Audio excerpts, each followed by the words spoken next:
શ્રાદ્ધ પક્ષ એટલે કે પિતૃ પક્ષની શરૂઆત થઈ ચૂકી છે. શ્રાદ્ધ પક્ષમાં તમે ઘણી બધી વાનગીઓ ખાધી હશે. તો આજે હું લઈને આવી છું શ્રાદ્ધ માટેની સ્પેશિયલ વાનગી, એ છે ઘઉં જુવારના વડા.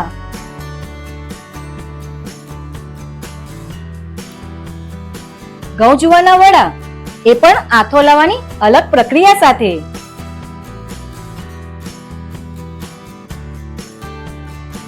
જય શ્રી કૃષ્ણ ફ્રેન્ડ્સ, હું બોસ્કી જરીવાલા સુરત થી. સ્વાગત છે તમારું સ્પાઇસ સિક્રેટ બોસ્કીના કિચનમાં. તો ઝડપથી નોંધી લઈએ શ્રાદ્ધ સ્પેશિયલ ઘઉં જુવારના વડા કેવી રીતે બને છે.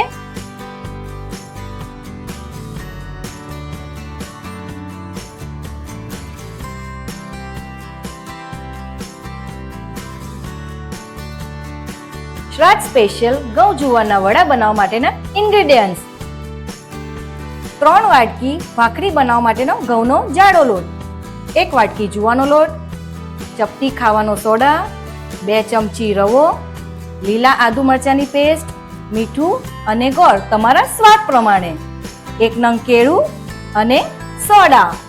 નેક્સ્ટ સ્ટેપમાં એક સ્ટીલના ડબ્બામાં ઘઉંનો અને જુવારનો લોટ મિક્સ કરી દેશું.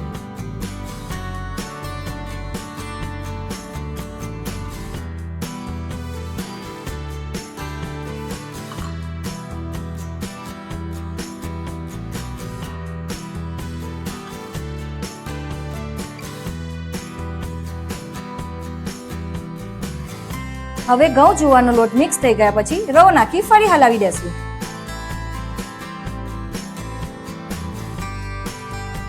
બધું મિક્સ થઈ ગયા પછી ચપટી ખાવાનો સોડા અને 1 ચમચી તેલ નાખી બધું ફરી હલાવી દેશું.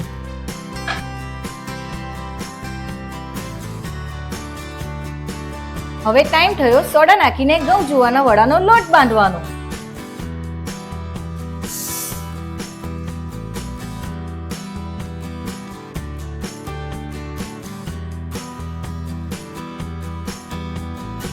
સોડા માપ પ્રમાણે નાખવાની છે.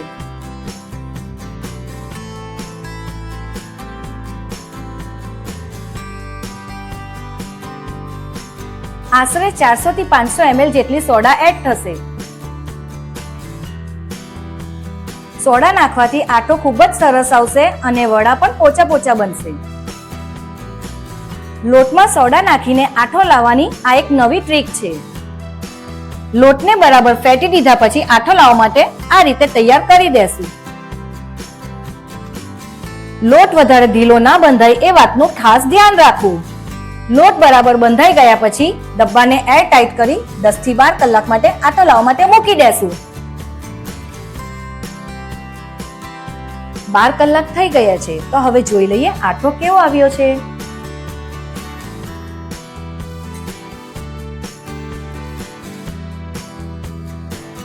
આઠો ખૂબ જ ફાઇન આવી ગયો છે. તો હવે ટાઈમ થયો મસાલા એડ કરવાનો. લીલા આદુ મરચાની પેસ્ટ, મીઠું, ચપટી હળદર અને ચપટી હિંગ નાખીને બધું હલાવી દેશું.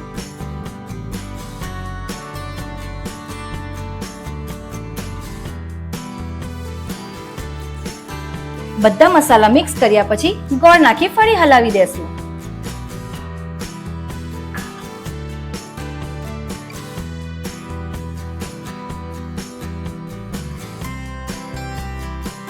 ગોળ નાખ્યા પછી કેળું ચૂરીને બરાબર ફેટી દેશું.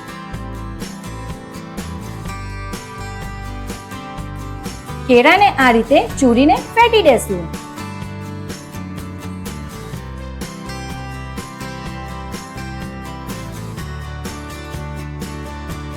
આ પ્રક્રિયા હાથથી જ કરવાની છે.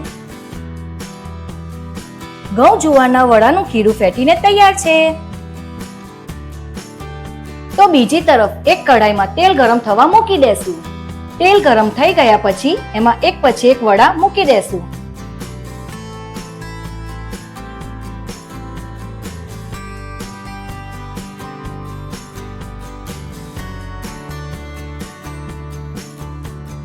ખીરું બરાબર આવ્યું હશે તો વડા તેલની ઉપર તળવા લાગશે.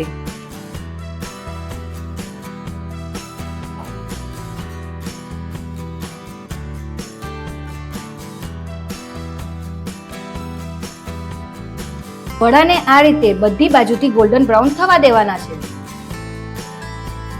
વડા ગોલ્ડન બ્રાઉન થઈ ગયા છે તો હવે એને એક પ્લેટમાં કાઢી નાખશું.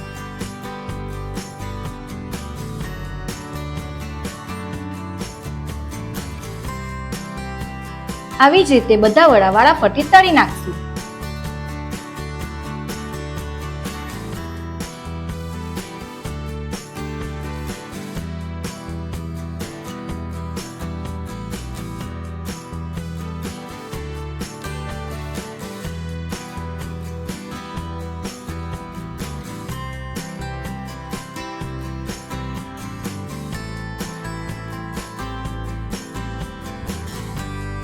તો તૈયાર છે શ્રાદ્ધ સ્પેશિયલ ઘઉં જુવારના વડા.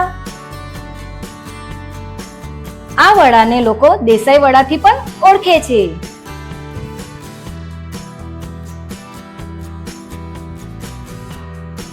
તો ટાઈમ થયો પ્લેટિંગનો.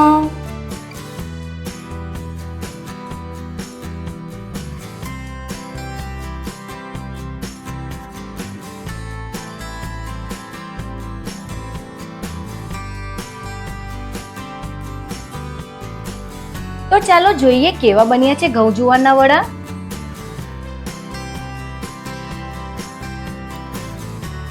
શ્રાદ્ધ પક્ષમાં આ રેસીપી જરૂરથી ટ્રાય કરજો. તો તમને મારી આ શ્રાદ્ધ સ્પેશિયલ રેસીપી કેવી લાગી?